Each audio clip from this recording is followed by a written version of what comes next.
Bonjour à tous. Est-ce que c'est bon, on est en ligne? C'est bon, on est en ligne, Dominique. D'accord. Bonjour à tous. Alors, on va commencer. Je suis vraiment navrée pour un petit peu de problème technique pour arriver pour ce webinaire, donc qui nous a un petit peu tous retardés. Donc, veuillez nous excuser. Bon, je pense que de fait, les derniers retardataires ont dû arriver. On va peut-être pouvoir commencer. Voilà. Donc, au niveau pratique, voilà. Donc, vous allez pouvoir poser vos questions dans le chat ou lever la main, réagir à chaque fois. De manière, on va tenter de répondre à vos questions en live pour les plus simples. Sinon, si ça demande un petit peu plus d'explications, on peut être amené peut-être ou si c'est plus généraliste, à le faire en fin de session. Pour les prochaines sessions, à date, on n'a pas encore défini les thématiques parce que ça va dépendre un petit peu des problématiques qui se détachent à fur et à mesure que vous allez commencer à rendre vos objectifs, et on préférait plutôt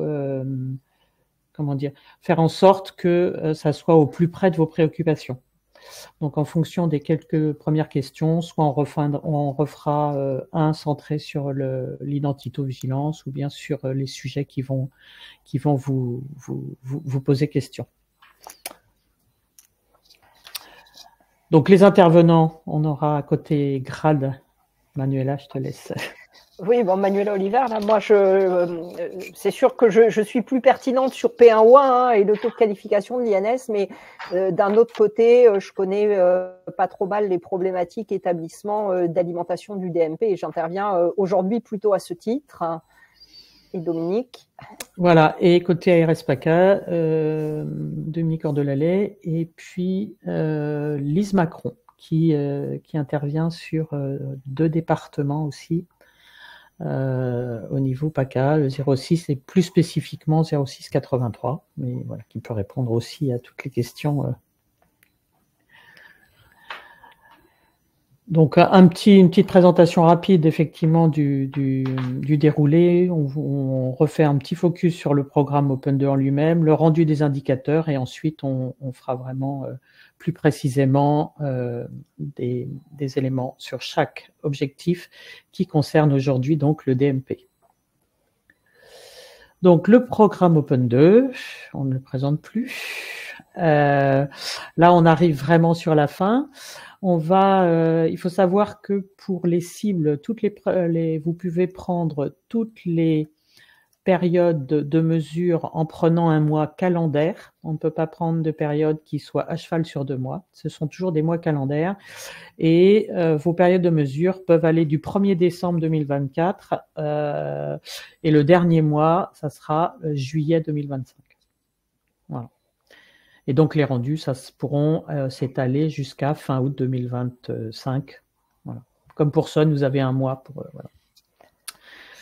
Donc, pour aujourd'hui, on va se focaliser donc sur les 5 objectifs qui concernent l'alimentation du DMP. Donc, P1O2 sur les documents de sortie, le P1O3 sur les comptes rendus opératoires, le P1O4 et c'est nouveau sur les comptes rendus de consultation, le 5 sur la biologie et le 6 sur les comptes rendus d'imagerie. Alors, convention et financement. Les financements de l'amorçage, ça a été réparti sous la forme de 2 vecteurs, soit de la HAC, aide à contractualisation, soit du FMIS.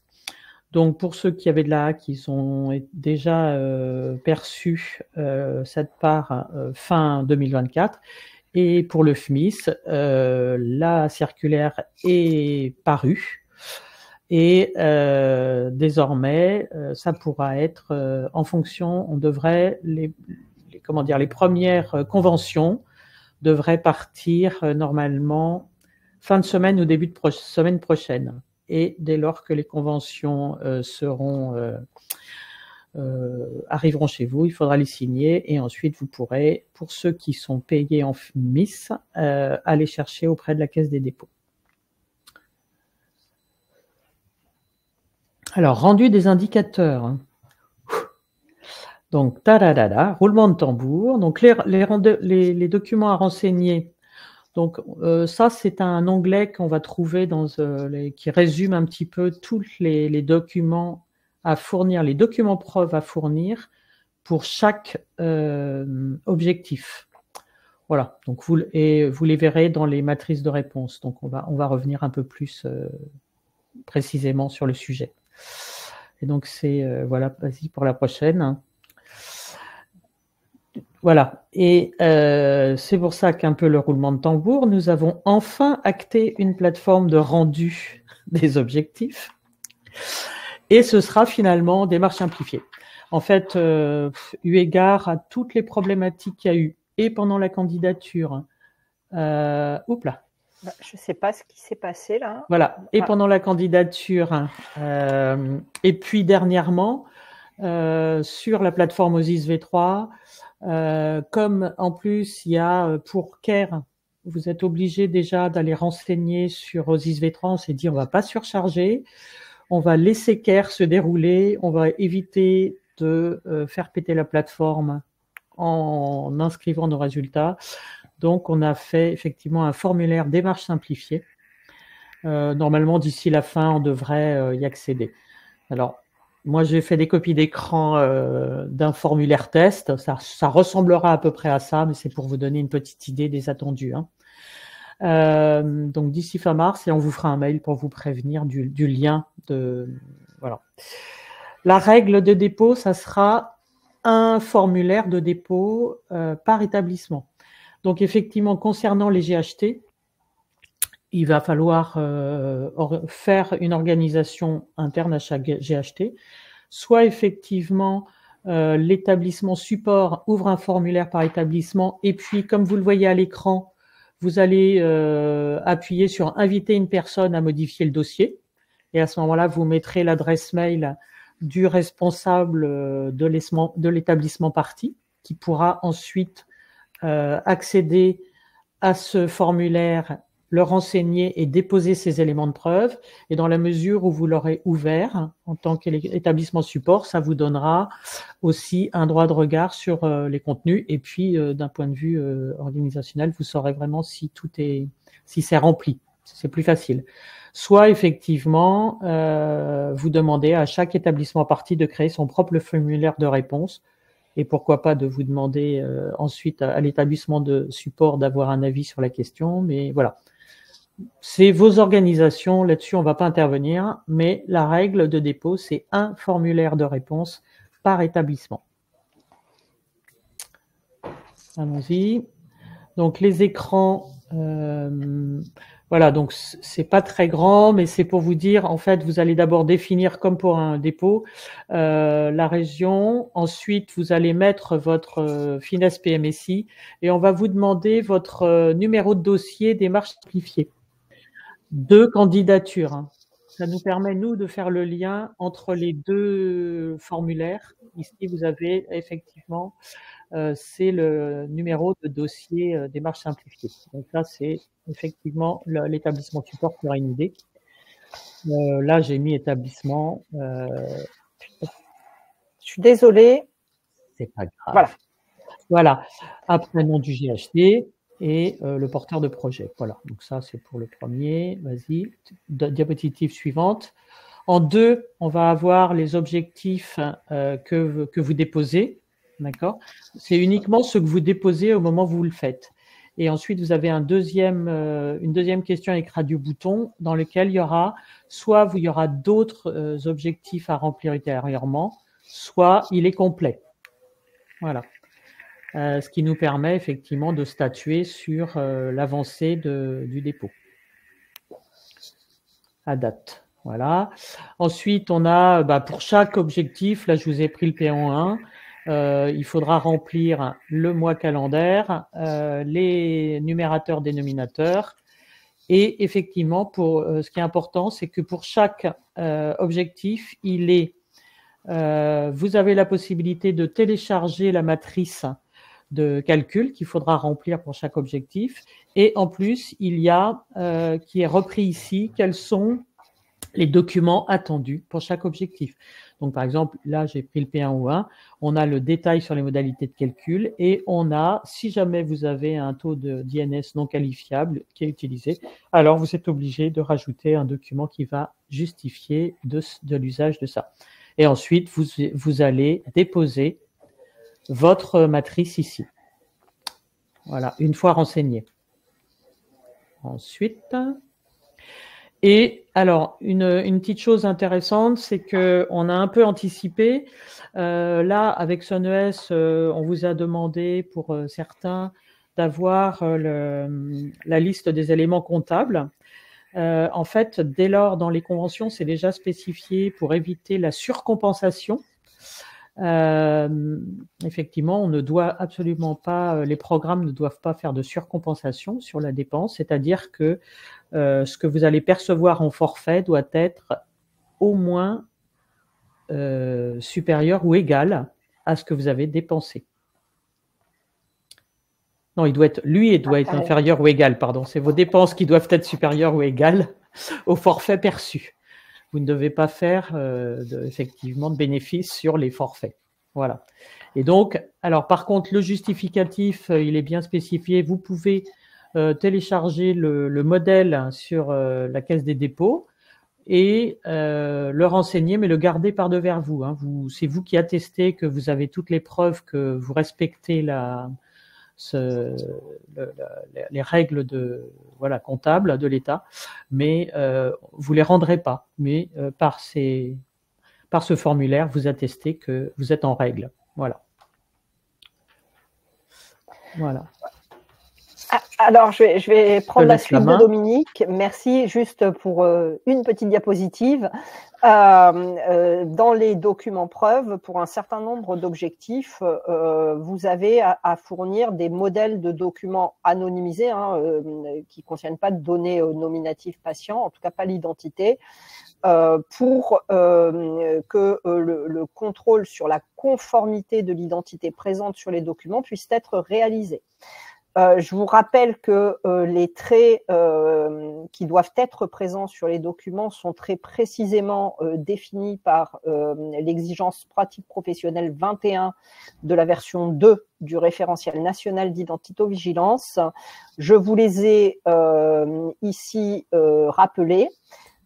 Sachant qu'il est attendu également le data matrix INS sur tous les types de documents, sauf pour les ordonnances de sortie où le data matrix n'est pas obligatoire. Un point d'attention, c'est que normalement le data matrix INS qui est attendu est la version actuellement en vigueur, c'est-à-dire celle où il est indiqué INS à scanner et pas INS non signé.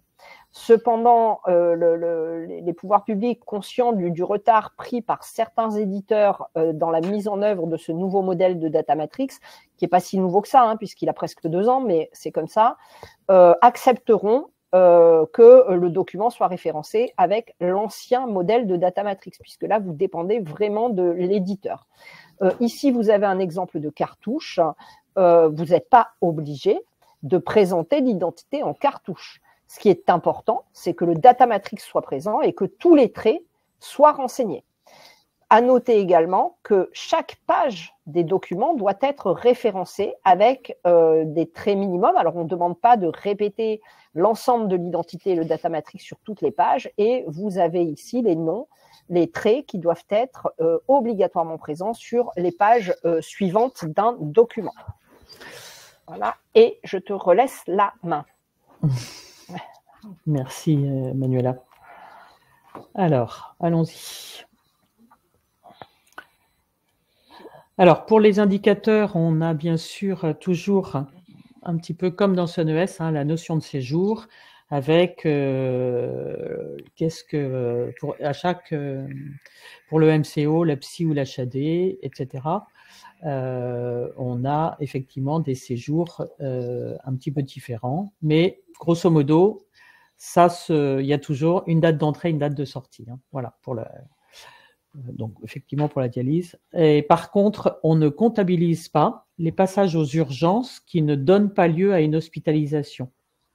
C'est-à-dire que tous ceux, effectivement, tous ceux qui viennent aux urgences et qui repartent comme tels et qui font donc une espèce de consultation urgence ne sont pas à comptabiliser dans les séjours. Voilà.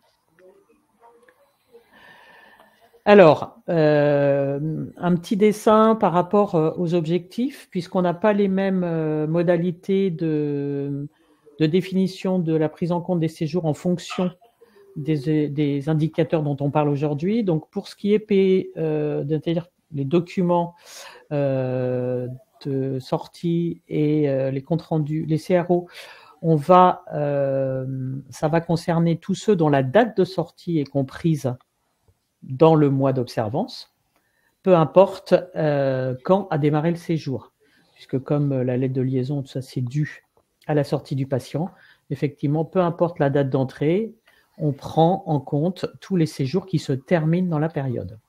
Voilà, c'est un petit peu résumé. Pour ce qui est des consultations externes, par essence, elles sont sur une journée, mais tous les examens de biologie et d'imagerie sont aussi sur une journée. Donc en fait, sont concernés sur un séjour qui sont faits de date à date, donc du 1er au 31.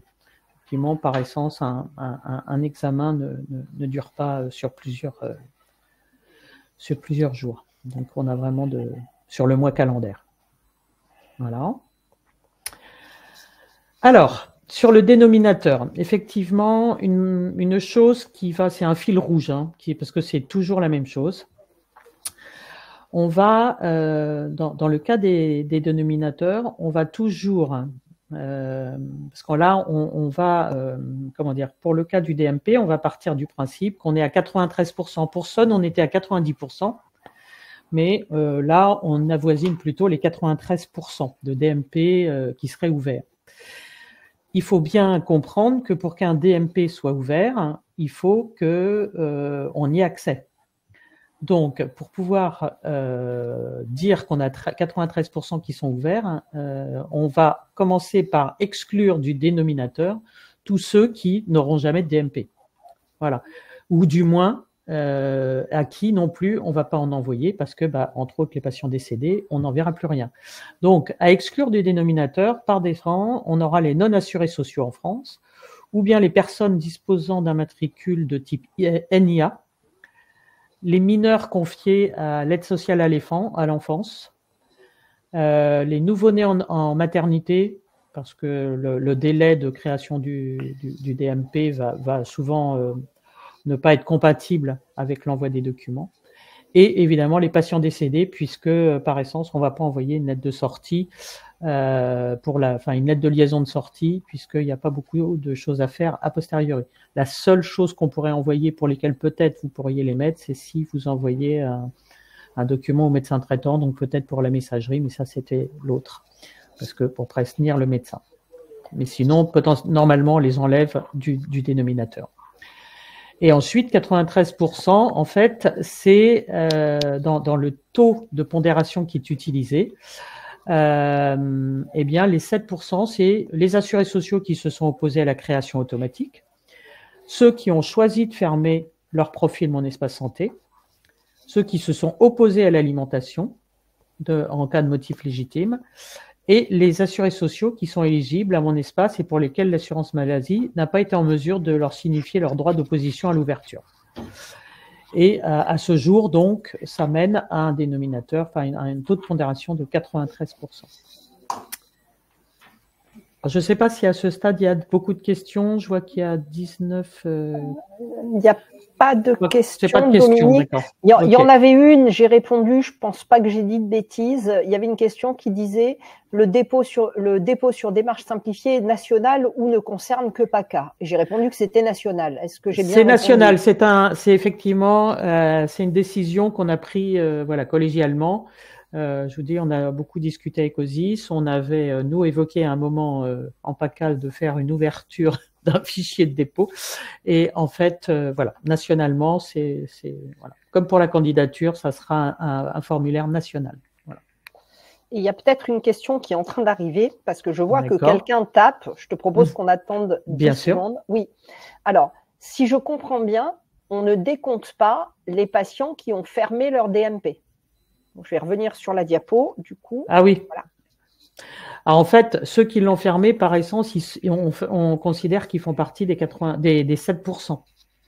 C'est le taux qu'on va appliquer au dénominateur, nous. Dans les matrices, quand on va vous montrer un petit peu les matrices de réponse, on a mis un taux de 93% sur qui permet d'agréger effectivement, voilà. Mais ceux que vous devez enlever de votre dénominateur, quand on va compter le nombre de séjours ou le nombre de patients en fonction des objectifs, on va compter soit les patients, soit les séjours. Eh bien, en fait, il faudra commencer par enlever les premiers, parce que ceux-là, de toute façon, on ne peut pas lui mettre un pourcentage puisqu'ils n'auront jamais de DMP. Donc, ceux-là, on ne va pas dire qu'ils sont à 93%, ils sont à 100% non. Voilà. Et donc, pour que ce 93% ait un sens, il faut que c'est 93% des autres, parce que au moment où vous l'accueillez, vous ne savez pas forcément qu'ils n'en ont pas. Voilà.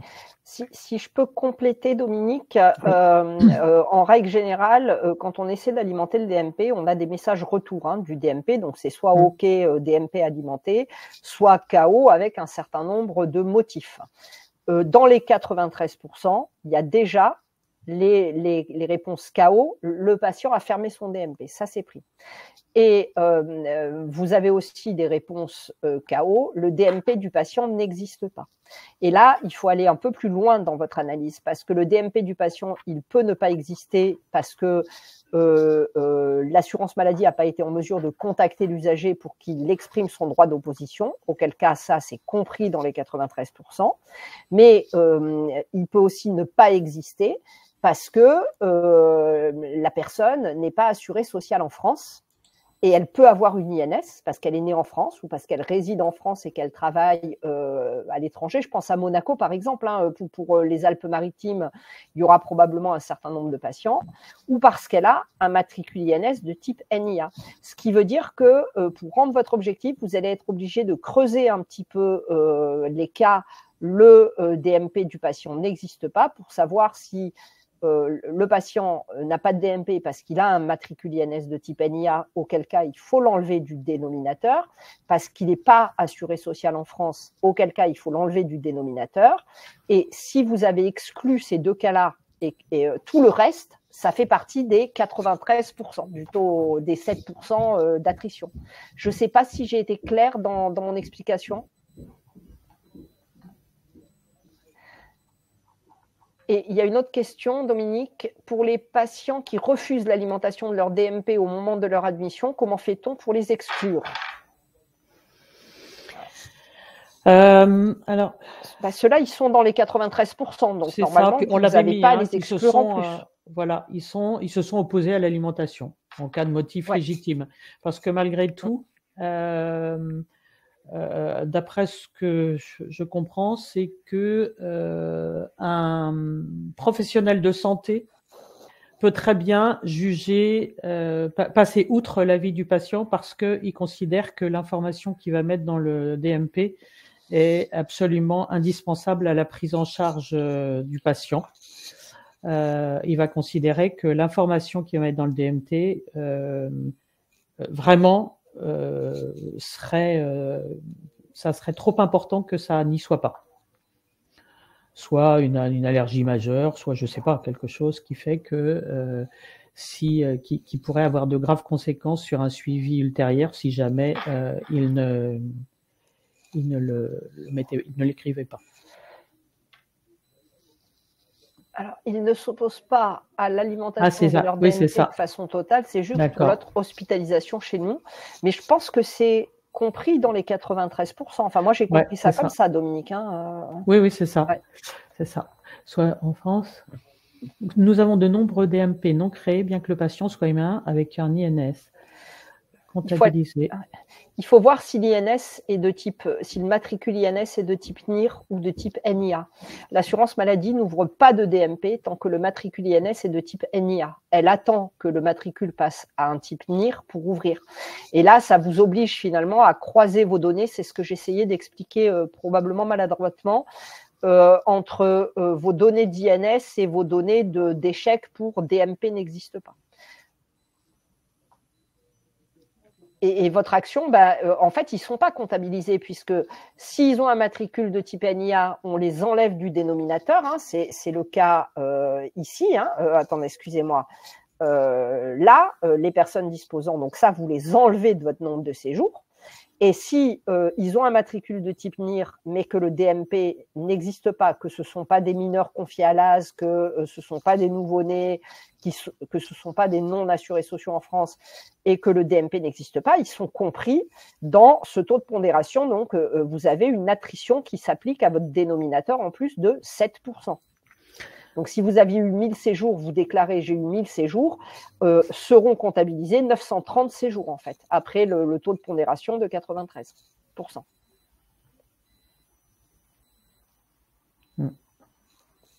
Après, il est certain que il y a certains départements ou certains endroits où c'est particulièrement compliqué, il y a beaucoup d'étrangers ou choses comme ça, ou peut-être des difficultés à récupérer les données. Il faut de toute façon, soit déjà on fait un rendez-vous pour essayer de regarder ensemble vos chiffres. Hein. Je vous invite de toute façon, n'hésitez pas à revenir vers nous, vers le grade, pour essayer d'étudier un petit peu vos données. C'est pareil, dans votre document où vous allez expliquer votre contexte, vous pouvez justifier que vous avez ce chiffre-là, etc. Et après, on peut voilà, ça pourra peut-être entrer soit une discussion et savoir si on valide ou pas en fonction du taux. Enfin voilà, c'est pas on n'est pas non plus à dire oui ou non de manière aveugle. Hein. La vérité n'est jamais ni d'un côté ni de l'autre. Hein. Voilà. Donc, il y a des règles générales et après, effectivement, il y a toujours la réalité qui nous invite à modérer un peu toutes ces choses. Donc, je vous invite à revenir vers nous avec vos chiffres pour qu'on en discute, pour qu'on puisse peut-être vous aider à analyser un petit peu vos problématiques de taux. Okay. Je te propose qu'on continue, on n'a plus de questions. Ouais. Alors, P1O2. Alors, P1O2. Donc là, on va... donc là, pour les indicateurs, effectivement, dès lors qu'on a été reçu à Sun ou pas, on va avoir 15 points d'écart. Hein. Soit vous n'avez pas validé Sun ou vous n'avez pas participé à Sun ES. Dans ce cas-là, vous allez avoir des taux 55, respectivement 55 pour la lettre de liaison et 50 pour l'ordonnance. Sinon, on passe à 70% pour la lettre de liaison, 65% pour l'ordonnance. Alors, on rappelle deux choses très très importantes. La lettre de liaison et l'ordonnance, c'est un taux, enfin c'est deux indicateurs qui sont solidaires. On doit les rendre absolument ensemble, mais c'est deux documents distincts. On ne va pas à la pharmacie avec son CRH pour récupérer son traitement, et donc c'est bien deux documents distincts. Donc, je sais que ça pose beaucoup de problèmes dans les organisations, mais malheureusement, enfin, ce que je veux dire, pour autant, c'est vraiment deux documents. Et il faut faire en sorte, voilà. De la même manière, la lettre de liaison n'est pas un CRH, même si elle en a tous les mêmes à peu près données dedans. Mais il faut vraiment que le code LOINC soit celui de la LDL. Si vous avez un médecin qui refuse d'envoyer une lettre de liaison, il veut toujours qu'il y ait écrit CRH en haut de son document, mais que le document comporte tous les éléments demandés dans une lettre de liaison, eh ben, vous pouvez très bien typer votre document lettre de liaison, dès lors qu'il a tous les attendus d'une lettre de liaison, tout en lui conférant toujours le titre de CRH, parce que votre médecin souhaite avoir CRH en titre du document. Après, dans vos PFI, il faut faire c'est sûr qu'il faudra faire des amendements, mais ça marche. Donc là, on est sur le dénominateur nombre de séjours clôturés dans le mois pour les patients disposant d'un DMP. Et pour le numérateur, c'est le nombre de séjours clôturés dans le mois pour les patients disposant d'un DMP et pour lequel on a envoyé une lettre de liaison référencée avec une INS qualifiée, transmise au DMP. De toute façon, avec la PIV2, désormais, si l'INS n'est pas qualifiée, ça ne part pas. Pour l'ordonnance de sortie, là, on va avoir dans le dénominateur, c'est le nombre de séjours clôturés dans le mois pour lequel au moins une ordonnance de sortie a été produite.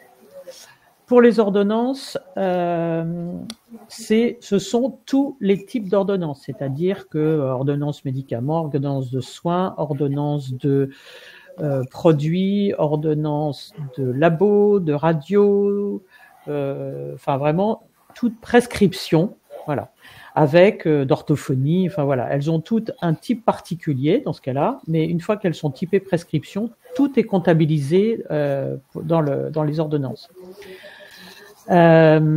Pour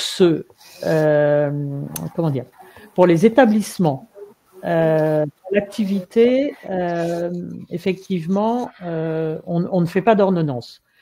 J'ai le souvenir, d'un établissement qui fait dans l'activité, c'est plutôt tout ce qui est des gastroscopies.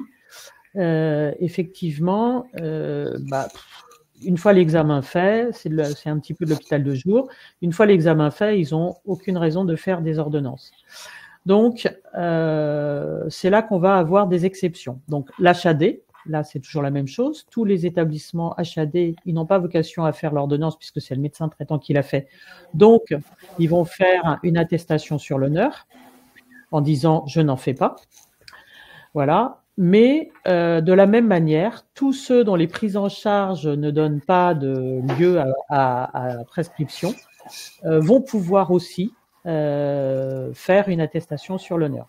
Pour autant, il faudra qu'ils puissent démontrer la capacité à faire. C'est-à-dire que potentiellement, si quelqu'un a besoin d'une ordonnance, il serait en capacité de le faire, mais ils n'en font pas parce que leur activité n'en fait pas.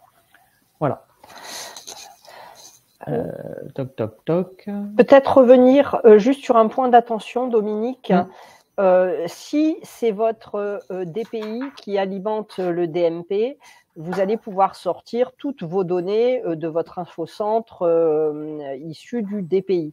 Si par contre vous avez une PFI externe, il vous faudra sortir les données du dénominateur de votre DPI avec votre infocentre. Les données du numérateur, vous les obtiendrez via votre PFI. Et il faut bien penser à relier ces deux éléments sur le numéro de séjour ou le numéro de document, selon les indicateurs.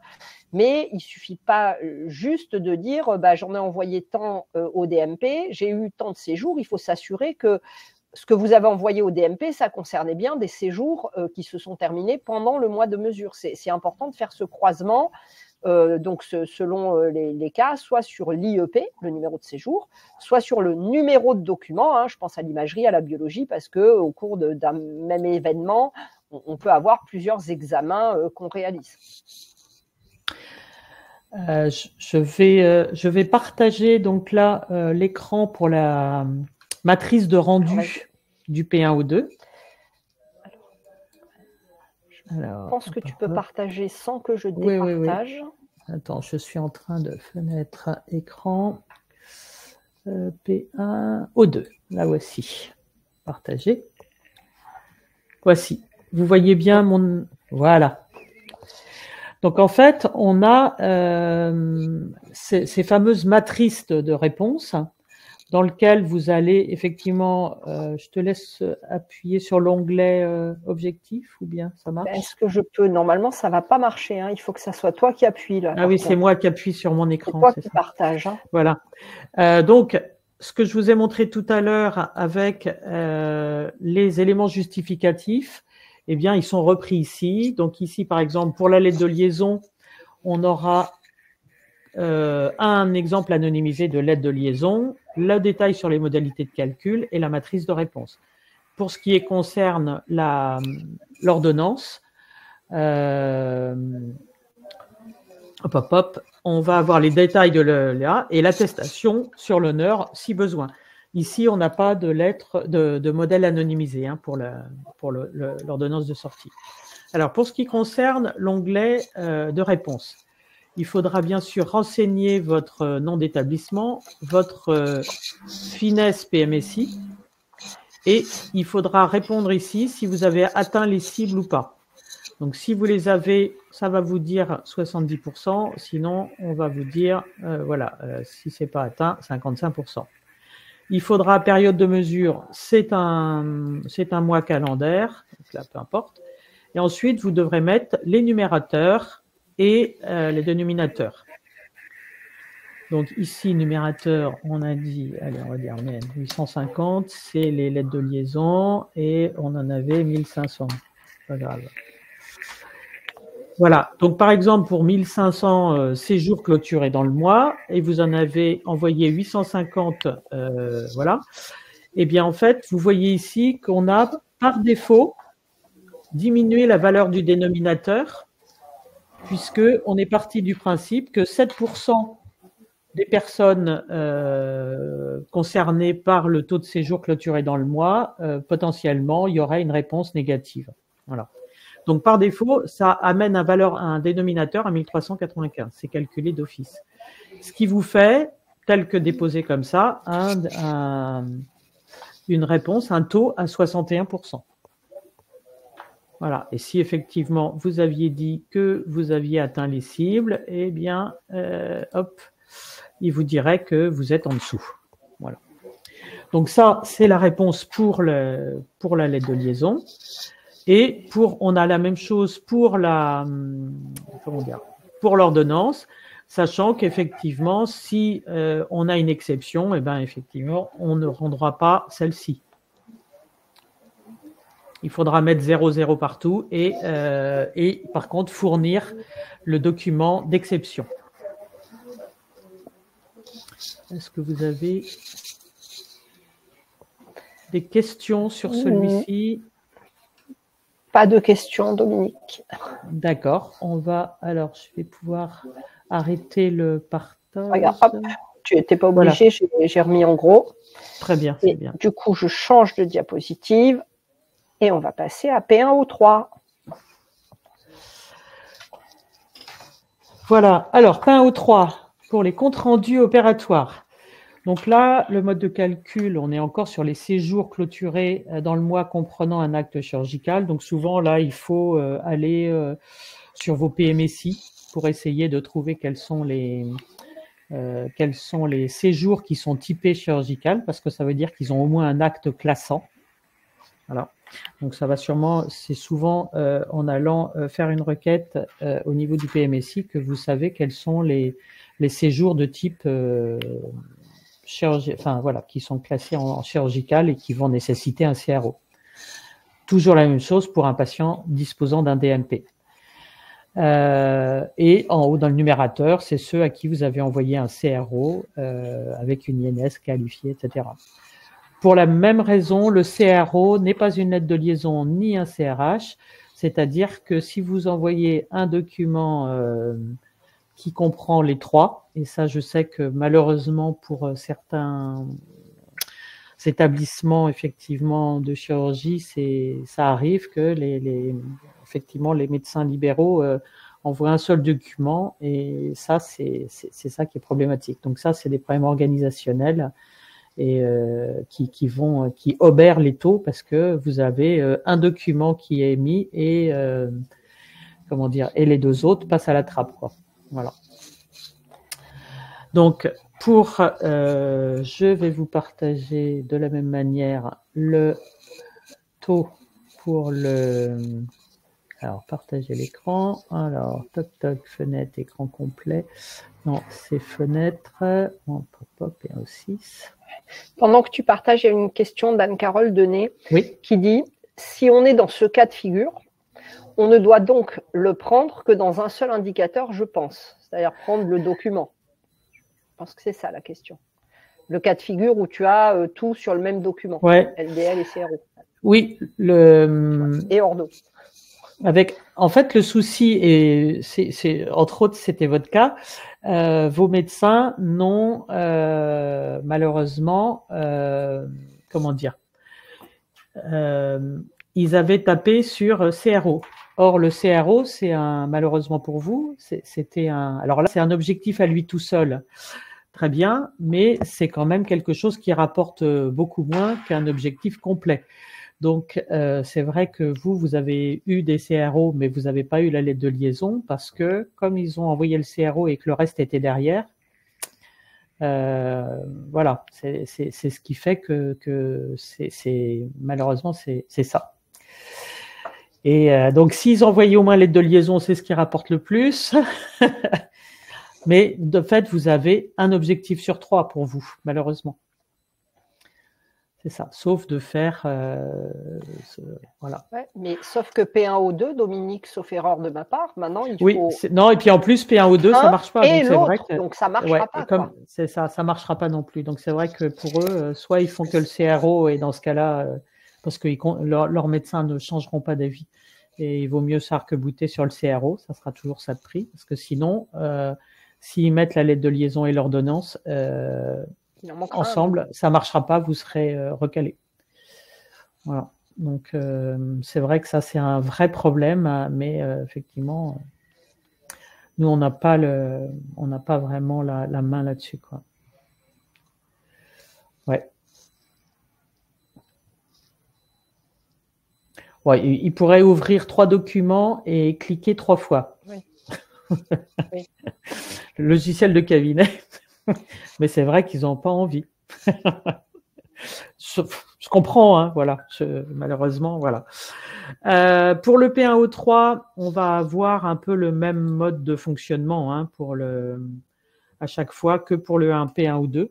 Parce que là, c'est la même manière de calculer. Il n'y a pas tellement de valeurs qui posent problème. C'est juste la manière de calculer le dénominateur. Hein. C'est-à-dire que là, l'acte chirurgical, vous irez chercher effectivement les séjours. Vous allez chercher dans le PMSI les séjours avec un acte classant. Je te laisse reprendre la main, Manuela. Hop, voilà. Et du coup, je change de diapositive et nous attaquons P1O4. Voilà. Les consultations. Voilà. Donc là, c'est un nouvel objectif par rapport à SunES. On va effectivement renvoyer tous les documents de consultation. Alors, il y a on vous donnera les numéros, hein, les modalités, vous les trouverez dans dans la matrice d'habilitation. Là, on va avoir en dénominateur le nombre de consultations dans le mois et pareil, le numérateur, c'est le nombre de consultations pour les patients disposant d'un DMP et à qui on a envoyé un compte-rendu de consultation référencé avec une INS qualifiée. Pour ces patients-là, dans les consultations, vous pourrez donc là enlever quand même tous ceux, vous pouvez déjà enlever du dénominateur tous ceux, par exemple, pense aux consultations d'orthogénie où potentiellement vous n'allez pas vouloir envoyer au DMP. Voilà, si vous avez des éléments où il y a des données sensibles, etc., il faudra bien sûr toujours expliquer le contexte et dire « ceux-là, je ne les envoie pas, c'est secret, je ne veux pas ». Voilà. Ou c'est voilà, c'est pas spécifié, on n'en voit pas certains, mais quand même, je pense que c'est mieux. Il faut toujours expliquer le contexte et savoir lesquels on prend. Voilà. Pour le dénominateur, toujours comme ça. Je vais vous partager donc la P1O4. Alors, fenêtre P1O4. Partager.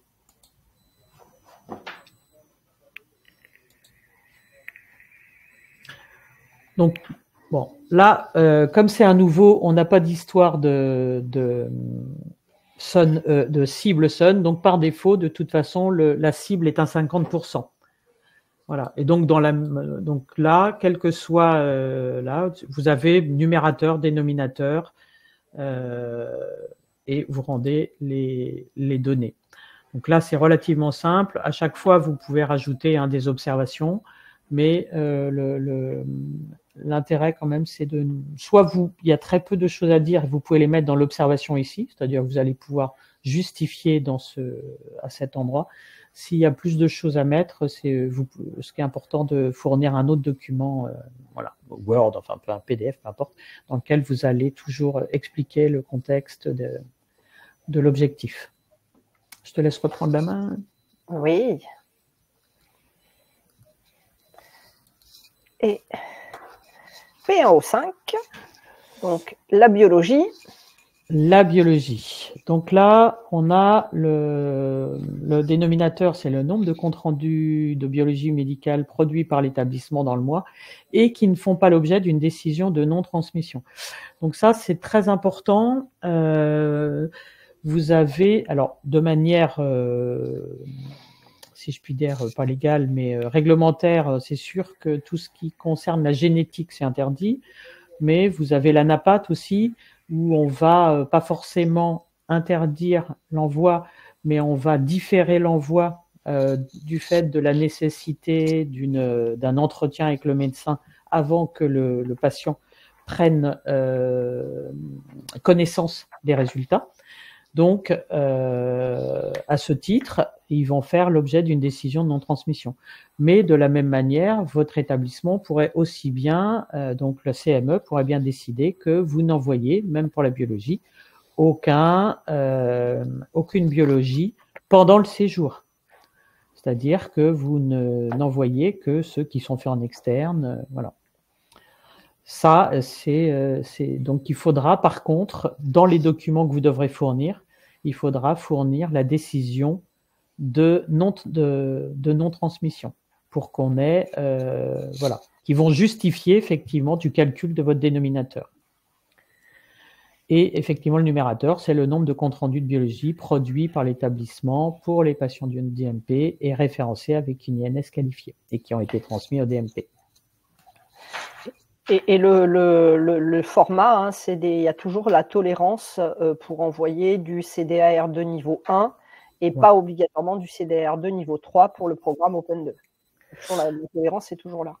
Voilà, donc là, donc là, le document va changer un petit peu puisque effectivement, à cet endroit-là, on va pouvoir... voilà, vous allez, là par contre, vous avez aussi cible atteinte ou pas.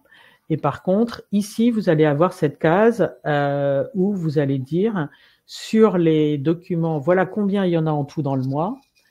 Et voilà combien font l'objet d'une non-transmission. Voilà. Et donc, ça va calculer, admettons qu'il y en a 45 000 dans le mois. Allez. OK, et que ici vous en avez 22 000 qui feraient l'objet d'une non-transmission déjà. Et puis multiplié par les 93%, on arrive à 21 000. Alors après, je ne sais pas combien, s'il y en a voilà, 15 000 qui ont été transmis, on serait à 70%. Oui, comme on n'a pas mis la cellule, on n'a pas dit s'il était cible atteinte, on va dire oui. Allez. Cible atteinte 65, et là, vous seriez effectivement à 70% de votre... Voilà, c'est très important, ça va être de dire... et à chaque fois qu'il y a une non-diffusion, il nous faut le compte-rendu de CME, l'attestation du président, enfin peu importe, un document qui nous dit quels sont les examens qui ne font pas, qui font l'objet d'une non-transmission au DMP. Voilà. Je te laisse reprendre la main. Oui.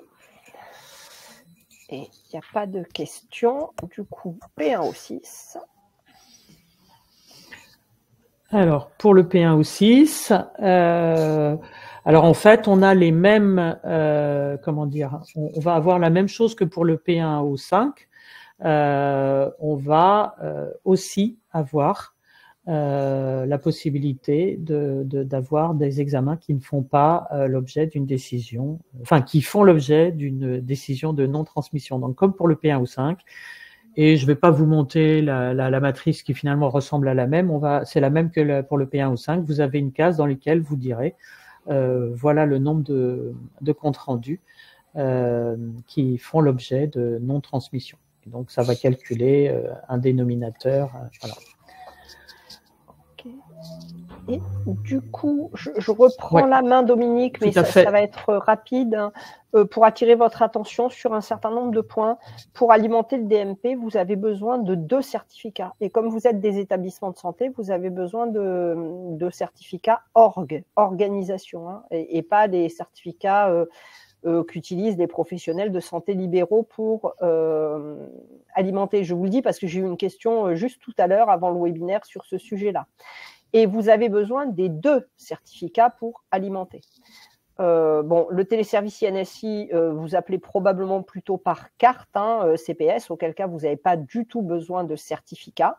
Par contre, si vous avez fait le choix d'appeler avec une authentification par certificat de personne morale, donc certificat serveur, hein, à ce moment-là, vous avez besoin d'un certificat spécifique org, hot, CLI.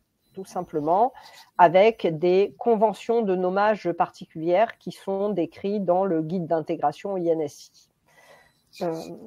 Ensuite, les certificats, ils ont une durée de validité de 3 ans. Donc ça se surveille. Soit c'est vous qui le surveillez, soit c'est votre éditeur, parce que vous avez délégué, mais il faut s'assurer que c'est fait.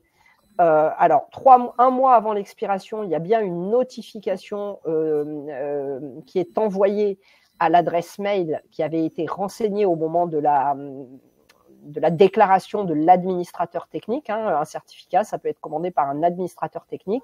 Ce qu'il faut, c'est qu'il ait absolument une carte CPE, au moins. Hein. S'il a une CPS, ça marche aussi, mais il faut qu'il ait une carte CPE. Sauf que, pensez bien, alors le conseil, c'est vraiment de mettre une adresse mail fonctionnelle là-dessus, parce que peut-être que votre administrateur technique, il est parti, il n'a pas été remplacé, ou il a changé, etc., etc. Et le risque, c'est que votre certificat, surtout si vous avez commencé à alimenter au moment de SunES, ça fait à peu près 2-3 ans, hein, on arrive sur Open, il arrive à expiration. Vous ne voyez pas le message parce que la personne qui était en charge est partie et vous n'aviez malheureusement pas mis une adresse mail fonctionnelle. Et puis, paf, vous avez une rupture d'alimentation parce que vos certificats ne sont plus valides. Donc, c'est tout bête, mais c'est vraiment quelque chose à laquelle il faut penser. Voilà. Ça, je pense que je n'ai pas besoin de dire plus, hein, Dominique. Non, je crois que je prends encore les formats de documents, c'est moi encore. Donc, ce qui est tout encore pour Open 2, on accepte, quel que soit le type de document envoyé, un format CDAR2 niveau 1. La biologie, si vous envoyez déjà, et tant mieux, puisque c'est le format attendu du CDAR2 niveau 3, c'est très bien, c'est pas la peine d'envoyer en plus du N1 pour répondre à la cible. En fait, il faut envoyer N3 et N1. Pourquoi on demande d'envoyer N3 et N1? C'est quelque chose de très pratico-pratique. C'est que tous les logiciels ne sont pas encore en capacité de décoder le N3. Et du coup, si vous envoyez à un médecin traitant libéral un CDR de niveau 3 et qu'il n'a pas, que son logiciel de gestion de cabinet n'est pas en capacité de le décoder, il n'a pas accès aux examens. Donc, c'est pour ça qu'on demande encore d'envoyer du N3 et du N1. Voilà. Et là, je te relaisse la main pour les types codes de documents. Voilà, donc en fait, on vous a parlé tout à l'heure des types codes. Là, les prescriptions, on a un seul qui est prescription, je crois que ça s'appelle prescription haute, je crois, quand il est 57833. Mais vous avez dans le lien là-haut CF matrice d'habilitation. Comment dire? Ici, vous avez la liste exhaustive de tous les codes utilisés pour tous les documents. Donc, comme ça, elle fait à peu près 3 ou 4 pages. Il y a quand même pas mal de documents. Pour résumer, effectivement, on vous a mis ici tous ceux. Alors, la lettre de liaison, c'est bien le 11 490 0, ça c'est sûr. Et vérifiez bien que tous vos CRH, qu'il ne vous reste pas des scories de CRH qui auraient des éléments de LDL, mais que vous continuez à mettre en CRH et qui diminuent votre taux. Bon, les CRO, voilà, vous avez les types, voilà, qui sont attendus au moins pour tout cela. Et pour la prescription, voilà, il y en a une dizaine, je pense, de codes. Voilà, vous les retrouvez dans la matrice d'habilitation. Okay. Un petit rappel que c'est pas juste nos programmes nationaux qui viennent vous enquiquiner pour dire qu'on veut ci ou on veut ça. C'est réglementaire. En fait, l'envoi au DMP réglementaire depuis 2022. Alors, les lettres de liaison, elle n'y est pas, mais c'est déjà depuis 2022, c'est réglementaire. Et en plus, vous devez avoir un double flux puisque vous l'envoyez DMP et MSS normalement pour tout, que ça soit donc bio, radiodiagnostic et prescription. Voilà. Le compte rendu opératoire est réglementaire depuis 2023, ainsi que les prescriptions de biologie en externe, hein, donc les ordonnances de sortie en externe. Et voilà, les nouveaux, depuis 2024, on avait les prescriptions de kiné, d'actes infirmiers, de pédicurie, orthophonie, orthopsie, etc. C'est obligatoire depuis 2024. Jusqu'ici, on vous proposait de les mettre parce que ça vous permettait de les comptabiliser. Mais depuis 31/12/2024, c'est aussi obligatoire de les avoir dans le DMP. Demande d'examen, pareil, depuis au 31/12/2025 pour les demandes d'examen de radio et tous les courriers adressés aux professionnels de santé au 31/12/2025 seront obligatoires. Donc pour les 2 derniers, vous avez un peu de temps, mais disons, j'ai envie de dire, le fait de participer à Open 2 vous permet de prendre le pli et d'être déjà en avance de phase dans la réglementation. Alors, c'est vraiment important de piloter et pas juste le mois où vous comptez rendre la cible, de piloter votre alimentation au DMP. Et Dominique, vous disiez tout à l'heure, vérifiez bien dans votre paramétrage qu'il ne vous reste pas de scories de type code de CRH. Il y a un moyen hyper simple de le faire en fait, hein. C'est d'aller voir ce que reçoit, c'est-à-dire regarder par l'autre bout de la lorgnette ce que reçoit le DMP. Et pour faire ça, vous avez un SI qui s'appelle SI Pilotage DMP. Alors, c'est la plateforme élastique.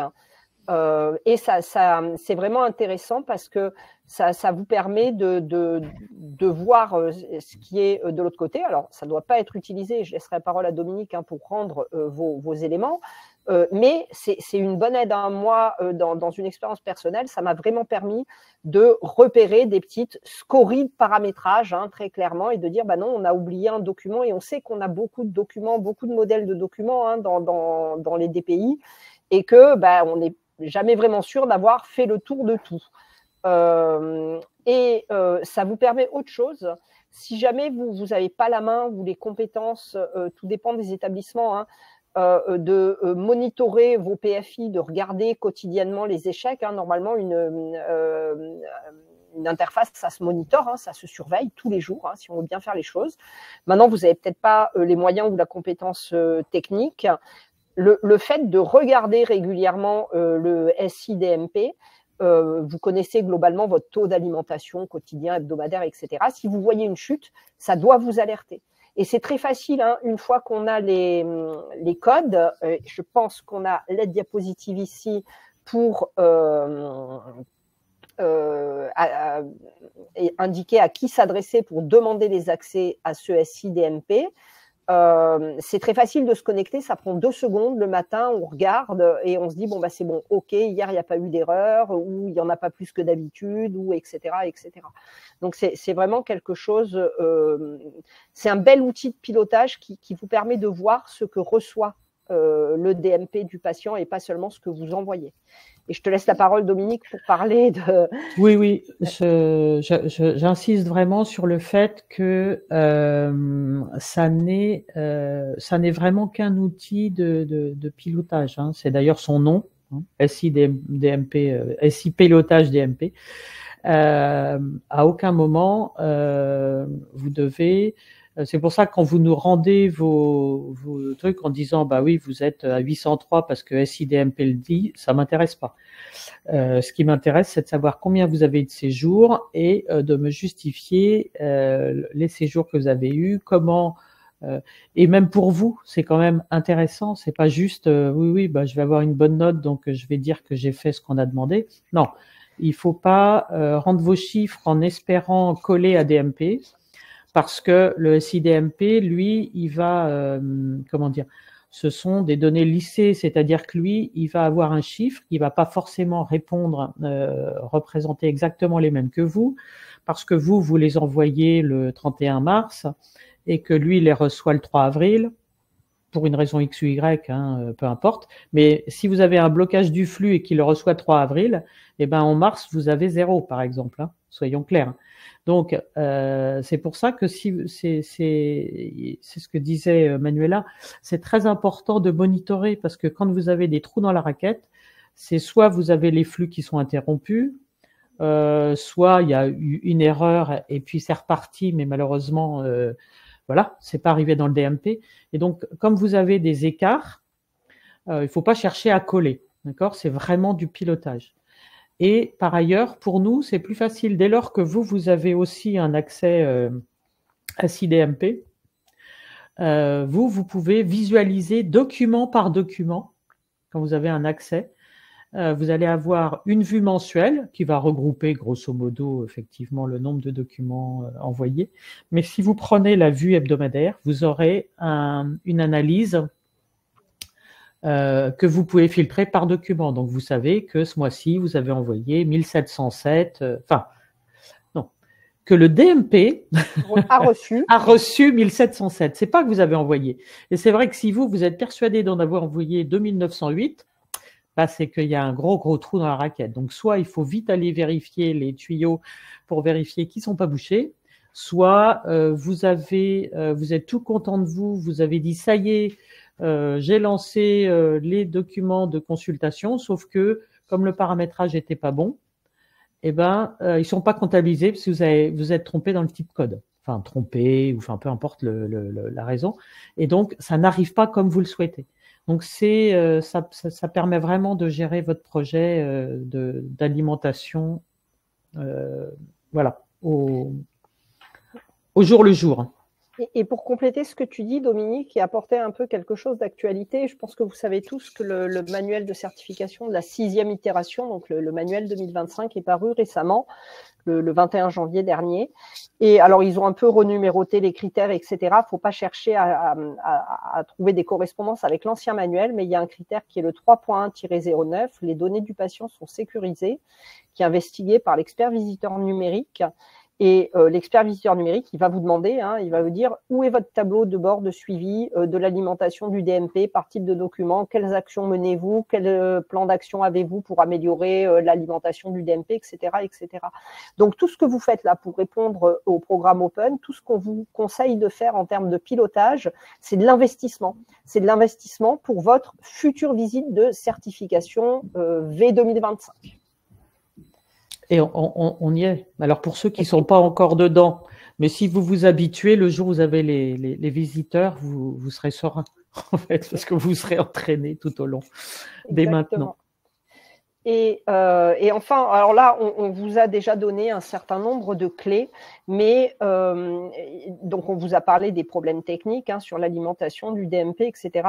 Il y a 2 points en amont, on va dire, de l'envoi du document au DMP qui sont cruciaux dans les organisations.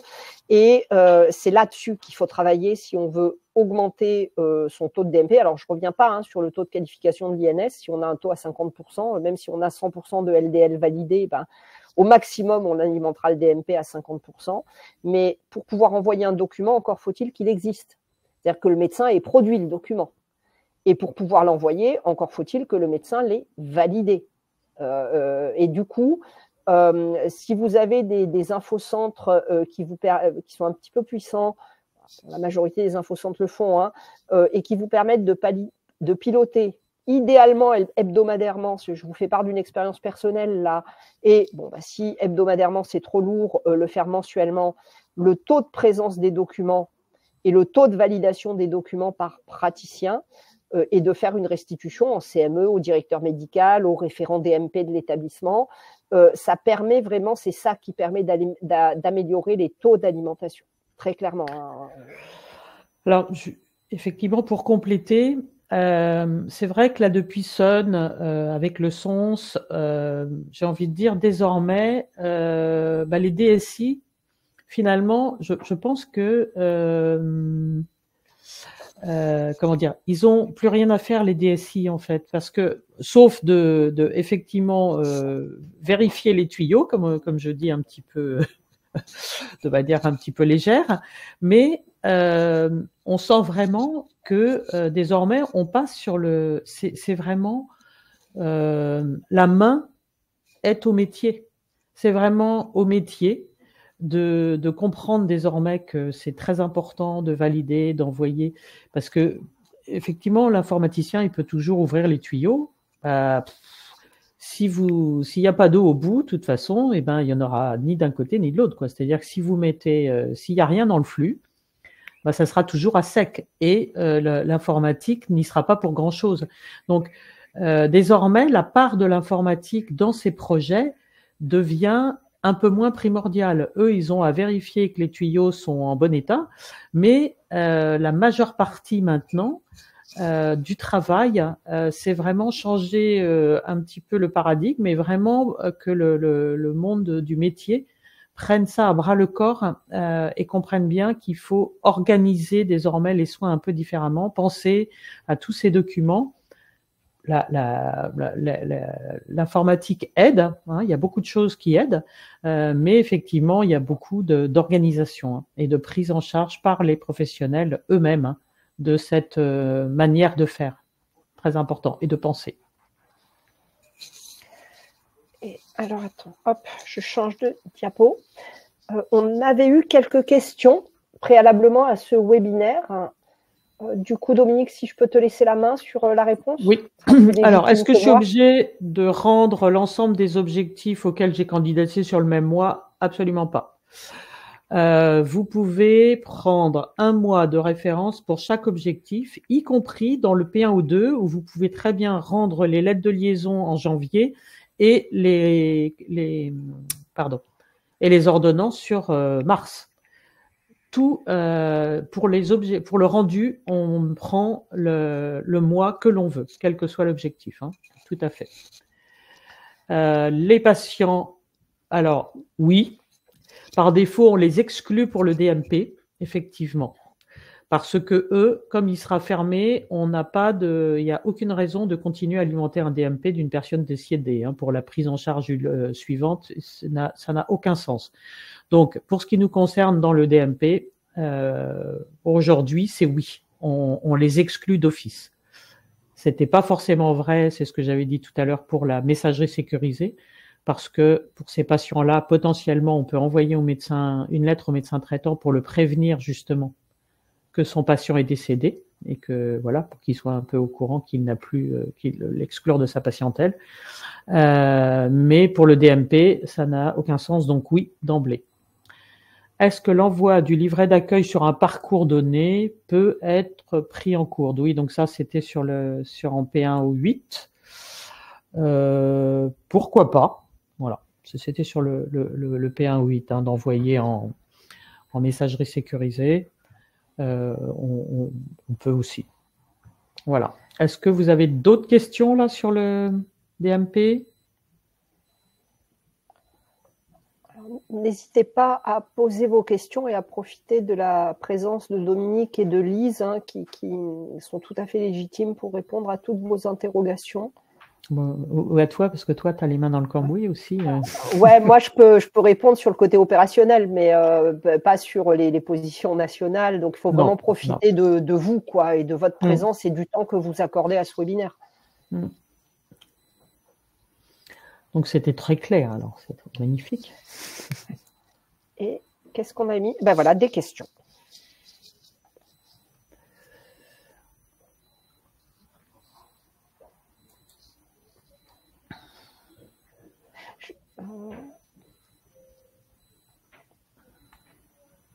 S'il n'y a pas plus de questions.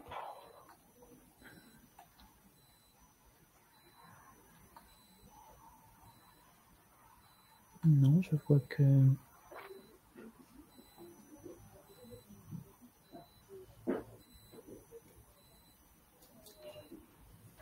Bah écoutez, si vous n'avez pas de questions, on va pouvoir, on va vous laisser et on vous invite. Donc, ça sera le prochain, sera mars, on sera à peu près à la même époque en avril, voilà. 23 avril, et vous recevrez avec les thématiques qui effectivement vont ressortir en fonction des premiers rendus. Ah.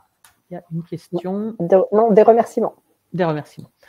Oui, en fonction de vos questions entre deux, on verra pour mettre le prochain thème de notre webinaire. Et juste pour info, du coup, je fais une petite pub. Demain, de 14h à 16h, il y a une session questions-réponses, donc INS, hein, organisée par le GRIV. Mais en première partie de cette session-réponse, j'ai remis, pour ceux qui l'auraient manqué avant, le sujet du P1O1, comment calculer le P1O1. Donc, n'hésitez pas à vous inscrire. Vous avez les liens sur le site de GRIV, hein, dans le catalogue de... Je ne pense pas qu'on les ait remis là, non. Vous avez des liens dans le site du GRIV, dans le catalogue de formation. Sur le site du GRIV, pardon.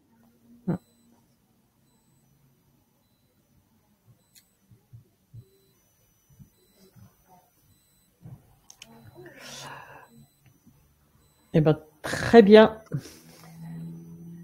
Au revoir à tous et donc, on vous donne rendez-vous dans les prochains webinaires. Bonne journée à tous. Au revoir. Bonne journée.